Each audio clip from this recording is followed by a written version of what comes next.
Manfaat dari mendonorkan darah, selain berguna bagi orang yang membutuhkan, ternyata juga bermanfaat bagi pendonornya. Dengan mendonorkan darah per 3 bulan sekali, membuat badan terasa sehat dan jauh dari berbagai penyakit. Hal ini disampaikan Dr. Anton Suwindro, Kepala Unit Transfusi Darah PMI Kota Palembang, yang ditemui usai jalan sehat dalam rangka HUT PMI ke-70.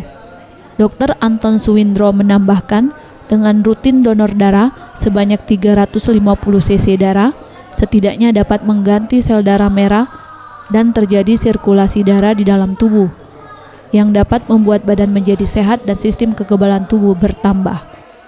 Kalau hanya terbuang percuma, makanya 3 bulan. Nah, 3 bulan ini kita harapkan kalau diambil jumlah darah kita yang 5.000 cc sampai 7.000 cc, diambil hanya 350 cc, itu sedikit sekali ya. Nah, dengan adanya sirkulasi darah yang keluar, ini akan diganti oleh darah-darah yang baru. Nah, darah-darah yang baru ini mungkin akan memacu kesehatan kita. Salah satu pendonor darah tetap di Palembang yaitu Somakip, yang telah mendonorkan darah sebanyak 94 kali, telah merasakan manfaat